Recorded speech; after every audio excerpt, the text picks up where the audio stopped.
Hello, my name is Ladarius Stovall. Welcome to the channel. Today we're going to be recapping Netflix anime Cyberpunk Edgerunners. Now, if you haven't seen it yet, this is a recap video. There's going to be spoilers. Go watch it right now. Come back and watch the video. But if you don't care about spoilers, you just want a recap of the events that happened, feel free to stay and watch the video. But now, let's get right to it.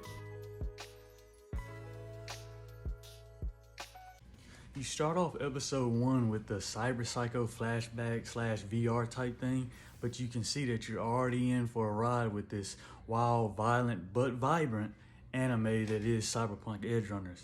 You see this cyber psycho freak out and just go murdering everybody in sight, and you see the very humane way they go about dealing with it.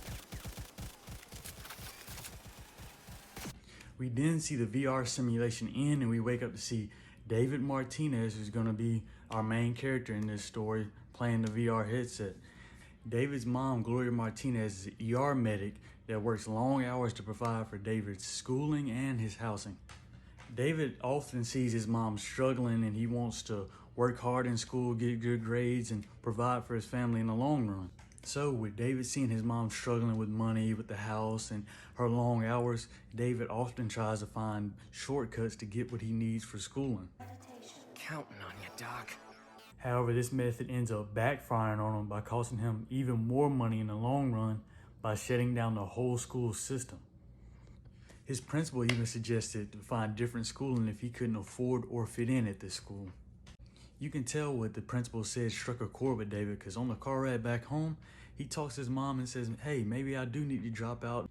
And this hurts his mom deeply when she hears this, because she works long, hard hours to make sure he gets the best schooling available.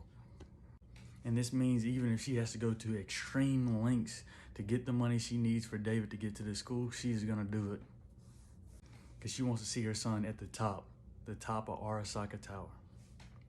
And all while this is taking place, you see a car creep up on the side of them, on both sides, and they just start shooting and just shooting through the car, which is kind of crazy. It's like, why can't you just go around them? But hey. No one fucks with the animal! Arasaka! Oh, break hard! Watch out! This event ends up making them crash and severely hurting David's mom. And while his mom's laying on the ground severely injured, they go up to her and they're like, damn, no insurance? We gotta get out of here. This incident ends up leaving his mom in the hospital, except she's in stable condition, so he leaves the hospital. He's in high hopes. He goes back to home and he searches through his mom's stuff and finds the Sendevastan that she got off of one of her dead patients. After leaving his apartment and going for a little walk, he gets caught lacking and runs into some of the boys from his classroom. They start talking about his mom and how she can afford to keep him in a school like this. Hey, personally, I wouldn't let that slide. And neither did David, because he stepped up to him just like any other man would. But shit, now looking at it, I don't think David should have stepped up to him, because the ass whooping he got was monumental. Like, it's gonna go down in the history books for how not to get your ass whooped. I mean, I'm sorry, if you see somebody give you a preview of the ass whooping they about to give you, you might as well just pack it up and head back to the house, because it's not gonna end well for you.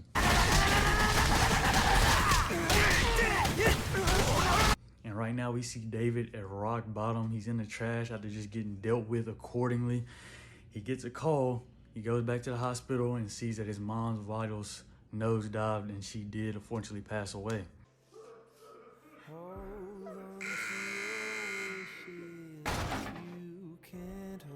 After everything that's been happening with his mom and with school, he goes to his Ripper doc and says, hey, it's high time I chrome up.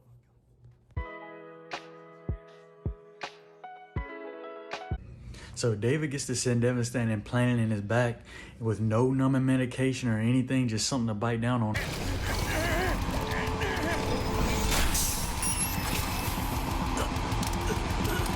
But anyway, after the surgery, what's the first thing you think David did after this surgery of the Sendevastan in his back? Think about it. I'll get back to you. All right, time's over. He slid back on the boys that was talking bad about his mama. And when I mean David slid, he slid. He went right into the classroom and said, hey, it was on site. I don't care if we at school. I gotta get back my ones. You were talking real reckless. We're gonna handle this right now and you're gonna get dealt with accordingly. They sent a whole boy home back crying. You were ahead, you rat bastard! You're trash! Nothing would work! Like I give a Of course, for him running back the ones, he did get kicked out of school for this. So, I mean, hey, you gotta take it with a grain of salt.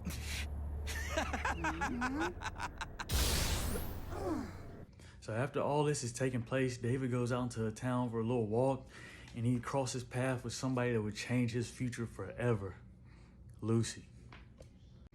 And for better or worse, the pig socket that he runs into, they start working together. And not gonna lie, they start being a good team. But little did David know that the Sandevistan he implanted in his back has ended up taking a toll on him, and he passes out. The paramedic questions David, but then she soon stops because she sees the Sandevistan that David has in his back is stolen. But this hostage situation didn't last long thanks to Lucy. Hey, in this situation, David kind of got the hots for Lucy, even though he was back to 20%. If you get it, you get it. David, looks like we gotta change our plans. You're back to 20. Lucy ends up taking David back to his Ripper doc, and the doc tells him never to fire up his Sandevistan more than 2 to 3 times a day. Lucy then took David back to her apartment for some downtime. You know, a little something slight, you know what I'm saying? Nothing too much. They then talk about David's mom's dream and her dream of having her son at the top of Arasaka Tower and everything that she had planned for him. Then see David and Lucy enter a VR simulation of the moon, and you start seeing David smiling and having a good time, which is good considering everything that's happened to him at this point.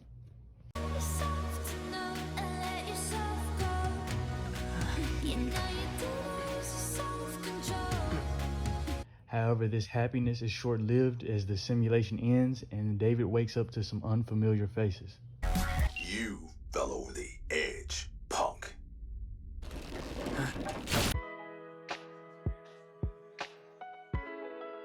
So after getting set up by Lucy, David finds himself in the hands of Maine and his cyberpunk crew. David couldn't have known that the implant in his back was actually meant for Maine. Gloria was going to sell it to Maine, but she sadly passed away. Condolences, kid. That's tough. So David asked for opportunity to prove himself in some odd jobs, saying, "I done fired up this implant 8 times a day already." We also end up meeting the rest of the crew this episode, which is Dorio, Kiwi, and Pilar. My name's David. Who asked?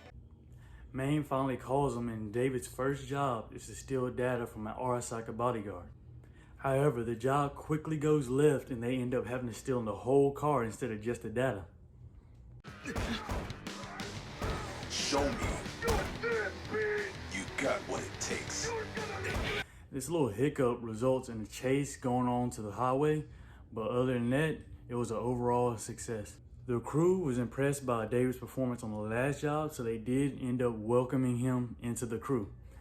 And Maine also suggested to David if he wants to get into this line of business that he bulks up with some cyberware.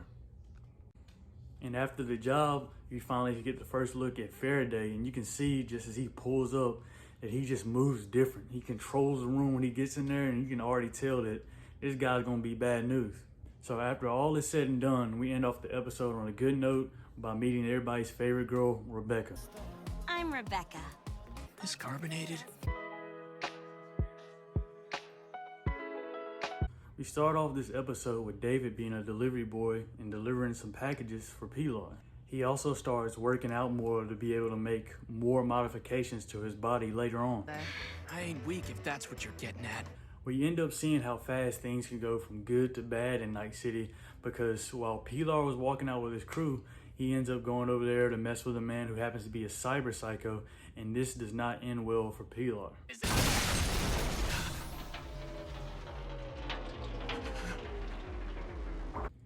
After David snaps out of his little freezing episode, he quickly takes action and goes and kills the man.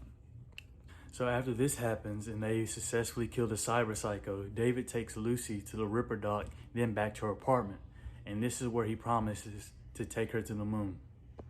Hey, little stranger, thank God you're finally home. I won't.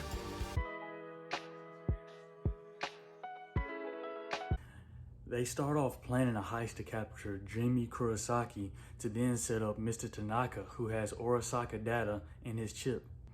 Like, Jimmy might have been born at night, but he wasn't born last night, as he was prepared for this, and he hits him with the EMP blast that takes out almost everybody. After knocking out the crew with the EMP blast, he ends up taking David back to his hideout and tortures him with VR simulations of cyber psychos.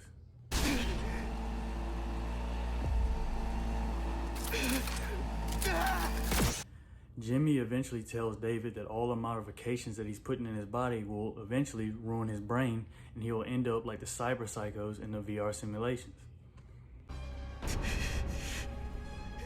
have stellar expectations for you too. Dorio and Lucy ends up pulling up to rescue David and they end up capturing Jimmy Kurosaki.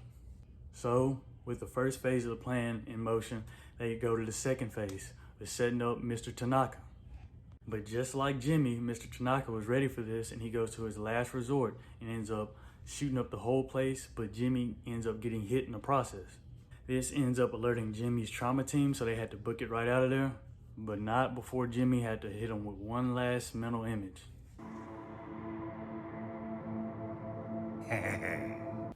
Gotta cut the video short. If you like the video, don't forget to like, comment, and subscribe, and I'll see you in part 2. Peace. It takes real talent to quick hack so, quickly.